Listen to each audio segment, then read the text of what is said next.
Արտամարմնային բեղմնավորումը դա 100% արդյունք չի ապահովում։ Պետք է անկեղծ աշխատել եւ իրար հետ եւ պացիենտի հետ։ Լավ արդյունքը, ճիշտ արդյունքը դա թիմային աշխատանքն է։ Բոլորս էլ հասկանում ենք, որ կան кейսեր, որոնք չեն հասնում ավարտին։ Պետք է միասին ամեն մեկ իր մասով բացատրի, որպեսզի այդ զույգը չհուսահատվի։ Սաղմը անվտանգ է, մինչև ինքը ազոտի մեջ է։ Ինքը չպետք է դրսում լինի, ոչ մի վարքյան։ Բացասական ազդեցության չի ենթարկվում, եթե ինքը ազոտի մեջ է։ Այո, դա էլ են շատ հարցում, քանի տարի կարող ենք պահել։ Անսահման։ Այո, անսահման, քանի որ ինքը ազոտի մեջ է։ Ինչ եք զգացել, երբ որ ստացել եք առաջի հղիությունը։ Ամեն հղիությունը ինձ համար մի հատ ուրախություն է։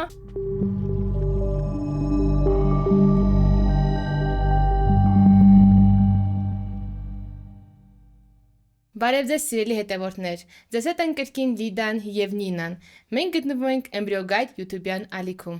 Այսօրվա մեր հաղորդման հյուրն է Աստղիկ բժշկական կենտրոնի գլխավոր սաղմնաբան, ինչպես նաև Երևանի պետական համալսարանի բժշկական համալսարանի դասախոս Ինեսա Կարապետյանը։ Բարև ձեզ։ Բարև ձեզ, շնորհակալություն հրավերքի համար։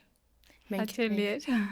Շատ ուրախ ձեզ տեսնել այստեղ։ Նմանապես։ Եկեք սկսենք։ Այսօրվա թեման սաղմերի եւ բիոմատերիալի տեղափոխումը կլինիկայից կլինիկա, ինչպես երկրի ներսում, այնպես էլ երկրից դուրս։ Կլինիկաների միջև նորմալ պրակտիկա է, երբ որ պացիենտի ցանկությամբ սաղմը, սերմը, սառեցված ձվաբջիջը սառեցված վիճակում տեղափոխվում են մի կլինիկայից մյուս կլինիկա։ Ինչպես եք պատկերացնում այդ process-ը, ինչպես է իրականացվում այդ process-ը եւ կարգը տեղափոխման։ Եկեք քննարկենք այդ թեմաների, խոսենք այդ թեմաների շուրջ։ Շատ հետաքրքիր եւ կարելի ասել ակտուալ թեմա է այսօր, ինչու համար, որովհետեւ նախկինում մենք ունեինք Հայաստանում շատ քիչ կլինիկաներ եւ կարելի ասել այդ տեղափոխության process-ը նույնիսկ կարող եմ ասել, որ չէր էլ կատարվում, որովհետեւ 2 կամ 3 կլինիկա էր։ Պլյուս ինչն էր խնդիրը, որ ժամանակին արտամարմնային բեղմնավորումը կատարվում էր գաղտնի։ Եվ նույնիսկ այդ տեղափոխությունը կարող է խնդիր լինել, որպեսզի մի կլինիկայում արդեն իրենք պացիենտները դիմել էին այդ մեթոդին, բեղմնավորման, իրենք գաղտնի էին պահում, մտածելով, որ կարող է տեղափոխեն մեկ ուրիշ կլինիկա, մեկ ավել մարդ իմանա այդ մասին, բայց այսօր փառք Աստծո, արդեն ավելի մեր հայ ազգը ավելի հեշտ է այդ ամենին նայում եւ իրենց համար առաջնայինը բալիկ ունենալն է եւ ոչ թե կողմնակի ավելի խոսակցությունները, այո։ Դա շատ լավ ու կարելի ասել արդյունավետ, հաստատում ենք արդյունավետ։ Այո, հաստատում ենք արդյունավետ, որովհետև մենք կլինիկաների մեջ իրար հետ աշխատելով նամանավանդ սաղմնաբաններս, խոսելով, իրար ասելով արդյունքների մասին, ոչ մի խնդիր չի լինում, ոչ մի սաղմ չի ոչնչանում, ոչինչ չի տուժում եւ ունենում ենք շատ լավ արդյունքներ։ Տեղափոխության պատճառները տարբեր կարող են լինել, դա զուտ պացիենտի ցանկությունն է։ Օրինակ փոխնակ մայր գտել է ուրիշ կենտրոնում։ Այո, օրինակ փոխնակ մայր գտել է ուրիշ կենտրոնում, որը որ այսօր բավականին խնդրահարույց թեմա է ու դժվար է փոխնակ մայր փնտրել գտնելը լավ ու այո ոչ մի ինձ թվում է ոչ մի բժիշկ, ռեպրոդուկտոլոգ, ոչ մի էմբրիոլոգ չպետք է այդ ամենին դեմ լինի, քանի որ բոլորիս հիմնական նպատակը դա զույգին բալիկ պարգևելն է, այո։ Ինչի եմ ասում արդյունավետ համագործակցություն, որովհետև մենք Ինեսայի հետ ստացել ենք այդպես հղիություն։ Դա լրիվ Ինեսայի շնորհքն է, որովհետև սաղմը տեղափոխվել է Աստղիկ բժշկական կենտրոնից մեր մոտ զույգը հղիացել է, բայց ամբողջ արտամարմնային բեղմնավորման process-ը իրականացվել է ձեր մոտ եւ տեղափոխումից առաջ Աստղիկից դուք կապնվել եք իմ հետ, ինֆորմացիա եք տրամադրել սաղմերի հետ կապված ու վերջը որ ստանում ես հղիություն նպատակը հղիություն երեխա ստանալն է։ Դրա համար իմ կարծիքով ամբողջական ինֆորմացիան տեղափոխվող սաղմերի, լինի դա որակ, լինի դա քանակ, լինի դա բեղմնավորման եղանակ, X-ով է իրականացվել, թե էկոյով է իրականացվել, փաստաթղթեր, բլանկեր կան մշակված, որոնց մեջ մենք գրանցում ենք այդ ամբողջ ինֆորմացիան ու հետագա քո աշխատանքն է ավելի հեշտանում, որովհետև լինում է, որ տեղափոխում են օրինակ 3 օրեկան սաղմեր, կարելի է ապասառեցնել, աճացնել 5-րդ օրը եւ նոր տեղադրում իրականացնել։ Այսինքն դու ավելի պատրաստված ես մտնում այդ process-ի մեջ։ ու արդյունավետ է։ Այո, ուզում եմ ավելացնել, որ ամեն դեպքում պետքա պացիենտն էլ զույգի հետ ինչքան հնարավոր է բաց, պարզ խոսել, ներկայացնել, որ ամեն դեպքում ես միշտ ասում եմ, տեղափոխման ժամանակ թե մեր կլինիկայից են տեղափոխում, թե ուրիշ կլինիկայից մեզ մոտ, որ այդ աշխատանքը կես-կես է։ Ոնց որ մի մասը արվում է մի կլինիկայում, հաջորդ մասը արվում է մի կլինիկայում, որպեսզի հետագայում, երբ որ կարող է լինել, չէ, արտամարմնային բեղմնավորումը դա 100% արդյունք չի ապահովում։ Կարող է լինել, որ եւ հղիություն չգրանցվի, որպեսզի այդ պացիենտը իրենց մեղադրելու չի, իրենք ինֆորմացված չէ, իրենք չեն պատկերացնում ամբողջ process-ը, որ չասի, ուրեմն այնտեղ սաղն էր մեղավոր, այստեղ կամ էս էմբրիոլոգը հալեցումը ճիշտ չարեց, ամեն դեպքում, այո, կամ վատա սառեցրել, այդ ամբողջ ընթացքը պետքա պացիենտին բացատրել, որպեսզի ինքը հստակ հասկանա ու ընտրությունը թողնել իրեն վրա, որպեսզի ինքը որոշի, տանի, չտանի, ինչ ռիսկեր կան, ինչ ռիսկեր չկան ու ինչ ինքը որ դա անում է, ինչի սպասի։ Իրականում այս ամենը հնարավոր է առողջ համագործակցության արդյունքում, Այո, այո, ձեր կենտրոնից էլ տեղափոխվել եմ մեր կենտրոն եւ դուք Նինա Ալեքսանդրովնայի հետ լավ համագործակցել եք, դրա համար պացիենտը ինֆորմացված է եղել ու հարցեր չեն առաջացել եւ դրականը տվել է դրական արդյունք։ Բնական է, ես ասում եմ, ինչի եք տանում, հարցնում եմ, չեմ կարող ստել, որ չեմ հարցնում, Մենք էլ հարցնում ենք, նույնն էլ որ բերում են, էլի պահա լինում, ասում իսկ ինչի եք բերել, էլի խնդիր, դե ամեն դեպքում էմբրիոլոգը սաղմնաբանը պացիենտի հետ ճիշտ է, խոսում ենք, կոնսուլտացիան անում ենք,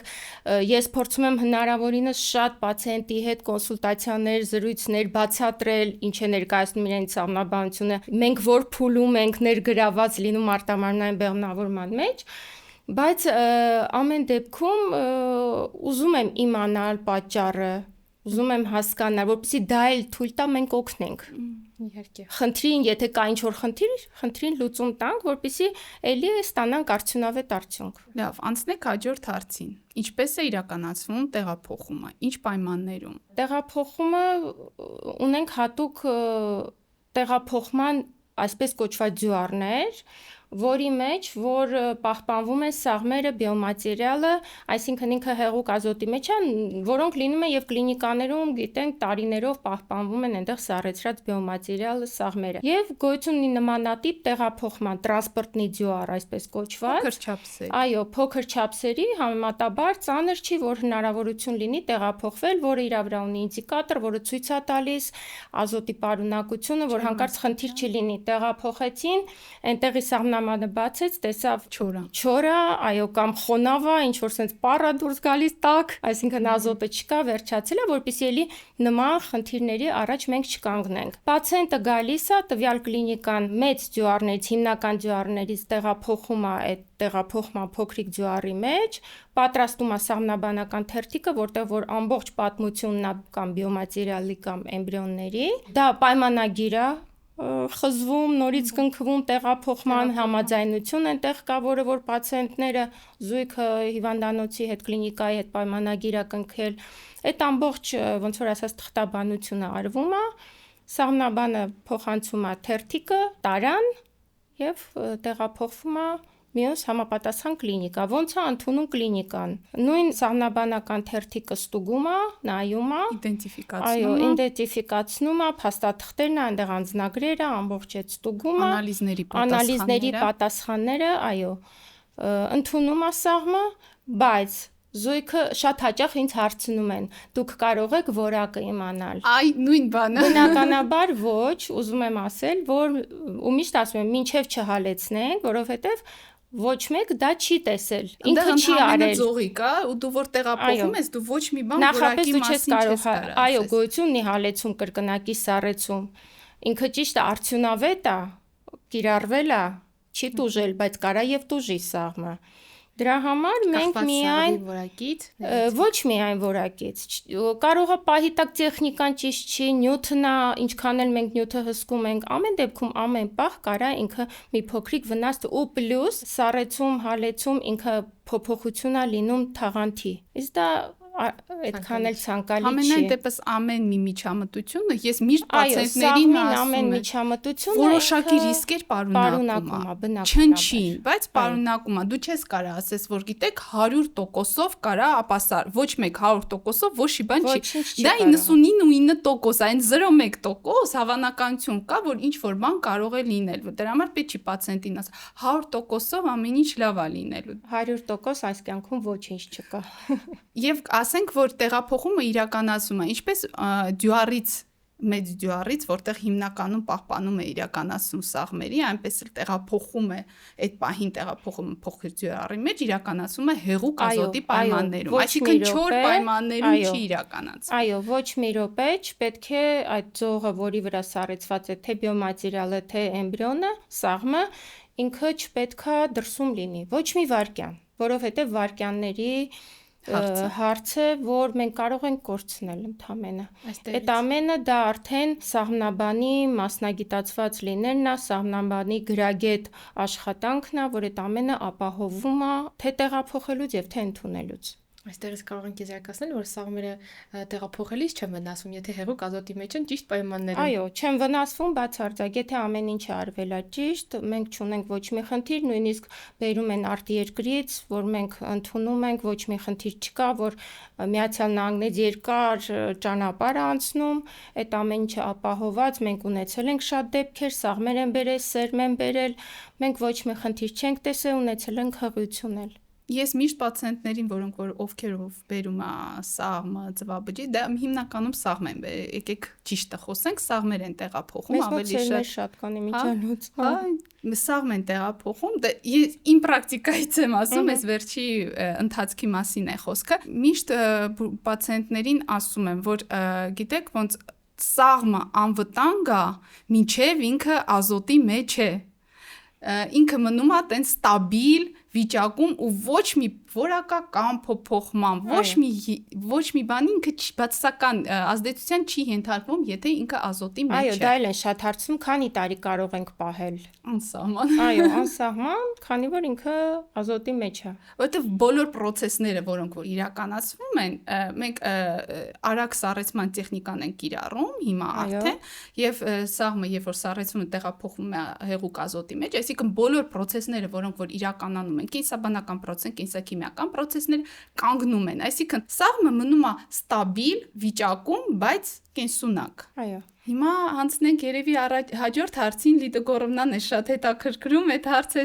այսօր առավոտվանից իմ հետ քննարկել էր այդ հարցը։ Ինչ է կարող է զույգին ստիպել ոչնչացնել իրենց սաղմերը։ Շատ տարբեր ֆակտորներ։ Մենք օրինակ հիմա չեմ ուզում գովազդել, ունենում ենք շատ սառեցրած սաղմեր, որ նույնիսկ երկրորդ բալիկը ունենում են ու էլի մնում է։ Այս վերջի կարելի ասել այս 1 տարվա մեջ մի քանի զույգ մոտեցան, որ ոչնչացնեն, որովհետև ասում են մեզ էլ պետք չի։ Մենք ունենք արդեն 2 կամ 3 դե եղել է զույգ ու մեկն է մի հատ է ծնվել, ասում են այդքան մենք ոնց պահենք։ Կամ չենք կարող ամեն դեպքում թե ֆինանսապես, թե դժվար է շատ երեխա պահելը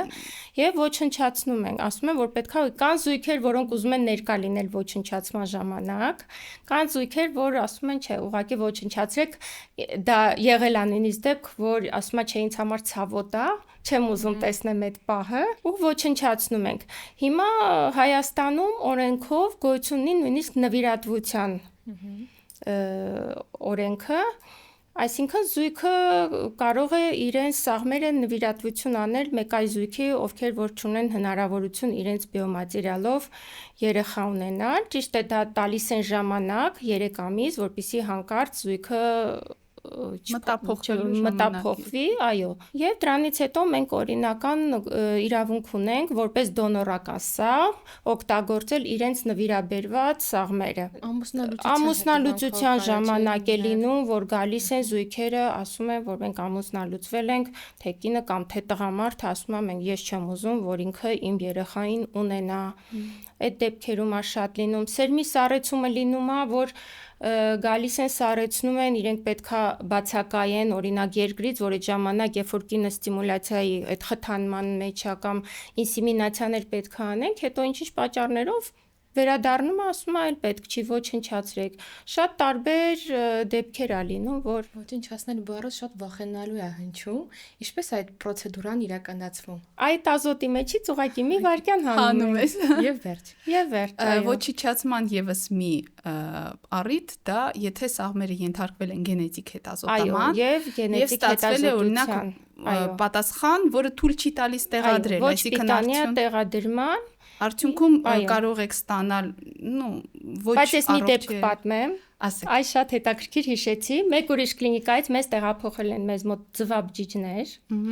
Ծվաբջիջները ապասառեցրեցինք, բեղմնավորեցինք ու իրենք ուզում էին գենետիկ հետազոտություն։ Եթե չեմ սխալվում 4 սաղմեր եւ ուղարկեցինք հետազոտության, հետազոտությունից մեկը եկել էր, որ պետք չի անպիտանա ինքը ասեց ես ուզում եմ տեղադրեմ։ Այն 3-ը չեղացան, դա հղացավ ու ծնվեց առողջ աղջիկ բալիկ։ Ինչ հետաքրքիր է։ Էլի ինչ որ բժշկությունը ճշգրիտ չի ամեն դեպքում կան ինչ որ հակասող Համենայն դեպս այդ պարագայում պացիենտը արդեն հասկանում է, որ պատասխանատվությունը Այո, իր վրա է գրում, այո։ լրացնում է փաստաթղթեր, Այո։ որ ես պատրաստ եմ, տեղեկացված եմ, որ նման հարց կա, ցանկացած քայլ, ցանկացած բայց քայլ պատրաստ եմ տեղադրել։ մեր աշխատանքի մեջ փաստաթղթային է։ Ցանկացած քայլ։ Եկամ մի հատ հետաքրքիր դեպք հիշեցի, case, բայց վերջերս Մոսկվայում ներկայացրեցին ռեպրոդուկտոլոգները, իրենց պրակտիկայի սպորտ եւ էմբրիոլոգները, բաժանություն չէր, այսպես ասած, զույգի մարդը ամուսինը մահացել էր, ու այդ ժամանակ կինը ուզում էր ամեն գնով տեղադրել սամը, բայց իրան թույլ չէին տալիս։ Ամուսինը իր թույլտվությունը ժամանակին, այո։ չի տվել։ Եվ դատական process-ի միջոցով ինքը ստացել էր համաձայնությունը, տեղադրել էր, հետագա հարցը երեխան ծնվել էր, հարցեր առաջանում ինչպես ճանաչել երեխայի հայրությունը։ Եվս դատական process-ի միջոցով շատ դժվար ստացվեց ճանաչելուց հետո արդեն ինքը դիմել էր նրան, որպեսզի ունեցվածքի հետ կապված Ինչքան առաջ եւ շահել էր, այո, եւ հիմա ակտիվ քննարկում է գնում միջև ուզում են օրենսդրական փոփոխություններ կատարել ռուսլային դաշտությունում, արդյոք կարելի է թողնել, որ ամուսնալուծություններից հետո, եթե զույգերից մեկը ամուսնացել է, կարելի է արդյոք տեղադրել թե ոչ, եթե կարելի է, ինչքան իրավունք ունի եւ շատ մարդիկ պայքարում են, ասում են, որ երեխան նույն իրավունքներն ունի անկախ նրանից ինքը ինչ մեթոդով է ծնվել։ Մահից առաջ թե հետո։ Այո։ Նման դեպքերում օրինակ մեզ մոտ շատ ցավալի է 44-օրյա պատերազմի ժամանակ մենք ունենք 2 զինվորի, որոնք մահացան մեր ռեանիմացիայում էին իրենք եւ ծնողներն եկան, ասցին քոնե, այո, գոնե վերցնենք ու մեր ոնց ուրոլոգները բիոպտատը բերեցին, մենք սառեցրել պահել ենք, բայց հետագայում թե ինչքանով պետությունը թույլ կտա, որպեսզի մենք դա օգտագործենք, դեռ դա մենք չգիտենք։ Անցանք շատ սաղուն, ճիշտն ասած, ես չի ուզում քննարկեին այս թեման այս շրջանակում։ Մենք այնպիսի երկիր ենք, որը պատերազմական վիճակում գտնվող երկիր է։ Եվ մենք ունենք զորակոչիկներ։ Եվ մեր 44-օրյա պատերազմը բերեց նրան, որ մենք մի մեծ սերունդ կորցրեցինք, այսինքն մենք մեր գենաֆոնդը կրճատվեց։ Մարդիկ մահացան, որոնք որ կարող էին ունենալ երեխաներ։ Հնարավոր է, որ մեր կառավարությունը ինչ-որ որոշումներ կայացնի, որ մեր բոլոր զորակոչիկները պարտադիր գոնե մի չափաբաժին սերմ սառեցնեն։ Դա մեր ապագայի համար է դա արվում, որովհետև նայեք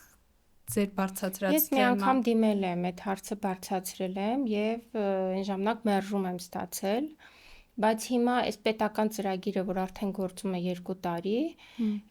այ միգուցե հիմա իրենք մտածեն այդ մասին։ 44-օրյա պատերազմում այդքան զոհ ունեցած երկիրը բավականին շատ կրճատում գնաց։ Դա շատ լավ ծրագիր է, հիմա ինձ մի ծածկեց, մի նորության մասին ասեմ, որ արդեն գործում է, նորաբաց Սաղմնաբանների ասոցիացիան։ Շնորհավոր։ Այո, ես լինելով ղեկավար, հիմա մենք կարող ենք միավորվել եւ այդ հարցը բարձրացնենք որպես սաղմնաբաններ ու կարող ենք նույնիսկ ուրոլոգների հետ համագործակցելով, խորհրդատվություն անցկացնելով մենք միաբանվենք ու այդ հարցը Դա շատ կարևոր է։ Իրականում մեր հայաստանյան պայմանների համար դա շատ կարևոր հարց է, որովհետև լուրջ հարց է դա ու ինքը շատ ծախսատար չի, գիտեք։ Իսկ մեզ դրա համար կրիոբանկ հարկավոր չի առանձին, որովհետև կենտրոններում ինձ թվում է Դե դա առանձին պետք է, այո, առանձին վայրին, ոչ թե ինչ-որ մի կլինիկայում, եթե հաստատվի, միգուցե իրենք կցեն, արդեն պետությունը կցի ինչ-որ մի կլինիկայի, որտեղ որ դա կամ էլ կարող է առանձին ամեն մի թող դա պետք չգա, թող պետք չգա ապագայում, բայց գոնե շանս լինի, էլի հետագայում։ Ինչ որ մի ժամանակահատված կարելի է դնել, որ այսքան ժամանակ, դրանից հետո կարելի է ոչնչացնել։ Այո, ինչ որ տարիքային սահմանափակում լինի, որ ինչև այդ ամուսնությունը 2 տարի է, օրինակյամի մի տարի է պահեն ու ոչի չասնի։ Կարող է լինի ծառայության ընթացքում ինքը վատթարանա։ Դա կա հնարավոր է։ Այո, իսկ մեզ պետք են առողջ բալիկներ։ Առողջ սերունդ ամենակարևորը։ Առողջ սերունդ, այո։ Անցնենք հաջորդ հարցին։ Առաջի հղիությունը։ Ես բոլոր սաղմնաբաններին այդ հարցն եմ տալիս։ Ինչ եք զգացել, երբ որ ստացել եք առաջի հղիությունը։ Չեմ կարող ասել, որովհետև ամեն անգամ ես դա զգում եմ մինչև հիմա։ Երկար տարիներ ամեն հղիությունը ինձ համար մի հատ ուրախություն է, ամեն օր ինչ որ մի նման բան լսելով ես աշխատանքից դուրս եմ գալիս ու ոչ միայն հղիություն, երբ որ ծանրաբեռնված օր եմ ունենում, ես ինքս ինձանից գոհ եմ լինում, որ այսօր ինչքան գործ արեցի, աշխատանքից դուրս եմ գալիս, ասում ես այս օրը իզուր չապրեցի։ Պատվով դուրս եկա։ Այո, պատվով դուրս եկա ու դա ամեն օրը մեզ համար արդեն պատմություն է, չէ՞։ Անցյալ է։ Ու ամեն անգամ ճիշտ է դու ամբողջ չես կարող հիշել, կան դեպքեր, որ սենց մնայուն հիշում ես, բայց փորձում եմ ամեն օրով ես իմ հաջողություններով ու նույն հղիության ձայները եւ այդ երեխաներին, բայց մեկ ամեն երեխային տեսնելուց էլի չես հավատում, որ դա քո աշխատանքն է, քո ձեռքի աշխատանքն է, այո։ Հետաքրքիր է, բոլորին նույն հարցը տալիս են, բոլորը նույնն են ասում։ Ամեն հղիություն, օրինակ իմ համար էլ, ամեն հղիությունը նույնն է, նույն զգացողություն, նույն էմոցիաներ ես որ ստան, բայց ավելի շատ հիշվում են բարդ դեպքերը։ Այո, բարդ դեպքերը, հետաքրքիր դեպքերը, բարդ դեպքերը, օրինակ հենց այսօր շատ հանկարծակի, շատ լավ մի հատ զույգեր, կան զույգեր, որոնց հետ մտերմանում ես, ճիշտ է, էմբրիոլոգները էլի եմ կրկնում, շատ չեն առնչվում, չէ, զույգերի հետ, բայց կան զույգեր, որոնց հետ մտերմանում ես, մենք ստացանք ընդհանրապես 2 ծվաբջիջ շատ դժվարությամբ խթանումից հետո, որից մեկը անհասեր։ Այդ մի հատ է, այն որ ասում է յուվելիրնի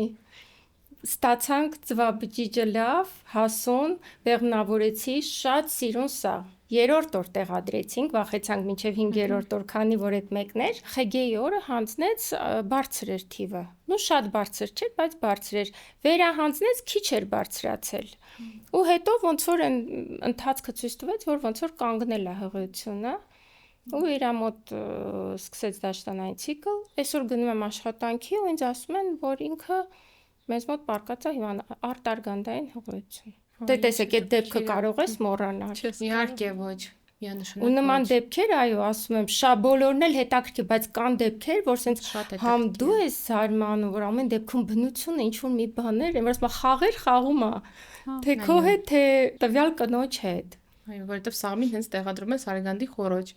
բայց արի ուտես, որ ինքը այդ մի սաղմ է, որ սենց դժվարությամբ մենք ստացանք, փայփայեցի, ինքը ինչքան ուժեղ ա եղել, որ նույնիսկ գնացել այնտեղ ինքը տեղավորվել է ու զարգացել է։ Այո, շատ ափսոս։ Շատ ափսոս, այո։ Իսկ մենք ես էլ մեր кейսից պատմեմ, այդ բարդ դեպքերը անցած շաբաթ ստացանք հղիություն։ Ինչ հղիություն։ Ուրեմն զույգերը ծանր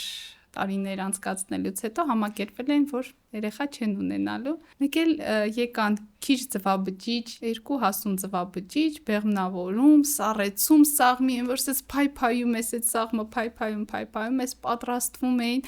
արգանդը պատրաստեցին տեղադրման, տեղադրեցին մի սաղմեր ու հղիացավ։ Այդ տենց բարդ դեպքերն էր, ծանր տղամարդու գործոնով են, որ եզակի սպերմատոզոիդներ են, այդ դեպքերն է շատ հիշում, բայց պացիենտներից ինձ թվում է ավելի շատ է ուրախանում, երբ որ ստանում ես դրական սահմանաբանի արդյունքն է, ոչ մեկի։ որ դրական ու ամեն օր որ այդ հստակ կարող եք բարձրացնել, որ դա ձեր արդյունքն է։ Այստեղ մի փոքր որպես ռեպրոդուկտոլոգ չի, ես խառնվում Ոչ։ Այն չխառնվեք, այստեղ միայն էմբրիոլոգի գործն է։ Ես բան չունեմ ասելու, Նինան շատ մեծ յուվելիրնի գործ արել, բայց դեռ մենք էլ միջև Վարգանդի խորոչը պատրաստեցինք, իմանալով որ մեկ սաղմ է, այն կողմից պատուհանիկից նա ամենտեղ կգտնի։ Այն անցնենք հաջորդին։ Թիմ։ Պացիենտ, սաղմնաբան, ռեպրոդուկտոլոգ, պետք է բոլորը իրար հետ աշխատեն, անդրոլոգ, ուզի մասնագետ, պետք է այսպես թիմ լինեն, աշխատեն, որ վերջի վերջո ստանան արդյունք։ Պարտադիր, այո, պարտադիր է թիմային աշխատանքը, որովհետև սա ոնց որ sense շղթայի նման կապակցված է, դու չես կարող նույնիսկ մտածել, որ այս մի մասը դուրս եկավ, կարաս դու արդյունք ունենաս։ Չես ունենա, անհնար է։ Չենք ուզում մենք մեզ էլի են, որ ասում մեծ մյուսների տեղը փոխարեն խոսենք, բայց ինձ թվում է համաձայն են եւ ռեպրոդուկտոլոգները դրա հետ, եւ անդրոլոգներն են համաձայն դրա հետ, որ արտամարմնային բեղմնավորման այդ տեխնոլոգիաների լավ արդյունքը, ճիշտ արդյունքը դա թիմային աշխատանքն է ու ճիշտ չի որ իրար խանգարելով ինչ որ մեկը մյուսի աշխատանքը անելով փորձում են արդյունքի հասնել դա շատ սխալ է իսկ դրա համար պետք է լինել ազնիվ, մեծահոգի, անկեղծ բոլոր հարցերում սկսած պացիենտի հետ պետք է լինես անկեղծ, որ դու ինքը քեզ հավատայես, հավատքը բերում է արդյունքի։ Օրինակ նույն դրականը sense շատ հավես է, չէ՞, դրական ինֆորմացիա հասցնել պացիենտին։ Բոլորս էլ հասկանում ենք, որ կան кейսեր, որոնք չեն հասնում ավարտին, այսինքն արդյունքում կարանք չստանանք սաղմ։ Այդ ժամանակ է պետք է սաղմնաբանը լինի ռեպրոդուկտոլոգի կողքին ու բացատրի ինչու չստացվեց։ Ոչ մի դեպքում չպետք է էմբրիոլոգը մենակ լինի, ռեպրոդուկտոլոգը մենակ լինի, լավ դեպքում է պետք է միասին լինեն, վատ դեպքում է պետք է միասին ամեն մեկ իր մասով բացատրի, որպեսզի այդ զույգը չհուսահատվի։ Շարունակի, որ վերջի վերջո ամեն դեպքում մեր բոլորի նպատակն է երեխա ստանալը, որ զույգը ունենա առողջ երեխա։ Նույն օրինակ այդ անկեղծ լինելը, գիտեք, մենք սկսեցինք կլինիկայից կլինիկա տեղափոխելը սաղմերի, հիմա պացիենտների տեղափոխումը կլինիկայից կլինիկա։ Օրինակ ինչ որ կլինիկա ամբողջ աշխարհում տենց բան կա։ Մի կլինիկայում չի ստացվել պացիենտը, բնական է, կարա շարունակի նույն կլինիկայում հավատալով, կարա դա պացիենտի իրավունքն է, հա, տեղափոխվի ուրիշ կլինիկա։ Ցանկալի է, որ այդ նախորդ, օրինակ նույն սաղմնաբանի աշխատանքի համար, որ նախորդ կլինիկան ամբողջությամբ սաղմնաբանությունը ներկայացնի հաջորդ կլինիկային, որ հաջորդ սաղմնաբանը ավելի ճիշտ կառուցի իր աշխատանք։ Եթե անցած кейսին ինչ որ բան չի օգտագործվել Իրարի այս кейսում, այդ ասածս է դա, որ պետք է անկեղծ աշխատել եւ իրար հետ եւ պացիենտի հետ, այսինքն ամբողջ ինֆորմացիան տրամադրել։ Այդ ամենը կարողանա քեզ բացատրել։ Ճիշտ է, մենք հարցնում ենք ոնց են արեքան, ինձ վաբջիջեք ստացեքան, իսկ նա հասուն եղե։ Ինքը պարտավորել չի այդ ամենը հիշելու։ Դա ինֆորմացիա մեզ բավականին չի տալի։ Այո, պետքա դա լինի։ Կարող է սխալ հիշել։ Այո, դա կարող է եւ հիշել եւ չհասկանալ։ Հարցնում ես ձվաբջիջ, ասում է ձվարանը կամ ֆոլիկուլ ես հարցնում, ուրիշ բան է, նորմալ է դա։ Դա իրանք պատկերացում չունեն։ Դրա համար այո, ճիշտ եք ասում, որ պետքա պարտադիր ավելի բաց լինի նախորդ կլինիկայի արված աշխատանքը ներկայիս աշխատողների դրական արդյունք ստանալու համար, այո։ Շատ հաճելի է Ինեսա ջան, ձեր հետ այսօր։ Նմանապես անկեղծ զրույց էր։ Այո։ Շնորհակալություն անկեղծ զրույցի համար։ Ինեսա ջան, մեր փոքրիկ նվերը ձեզ արդեն ավանդական դարձած։ Դա մեր Embryo Guide-ի խորհրդանիշն է, երեխան է եւ ծառի տեսքով պորտալարից դուրս է գալիս իրականում Նինա Ալեքսանդրովնայի գաղափարն է։ Շատ հետաքրքիր գաղափար, այո, որը նշանակում է կյանքի սկիզբ եւ գրիչը մեր, որը ծայրին սերմեր է։ Այս սերմերը մենք էլ չգիտենք ինչ է, բույս է, ծառ է, ցանելով իրականում ձեր անակնկալն է, որը որ կլինի կյանքի սկիզբը, հետո մեզ կասեք խոստանում եմ, ձեզ ցույց կտամ։ Դուրս կգա։ Խոստանում եմ, կխնայեմ, կփայփայեմ, հոգ կտանեմ, ինչպես սաղմերին եմ հոգ տանում։ Հատուկ պայմաններում։ Հատուկ պայմաններում ես ձեզ արդյունքը ցույց կտամ։ Շատ շնորհակալ։ Ես էլ եմ շնորհակալ։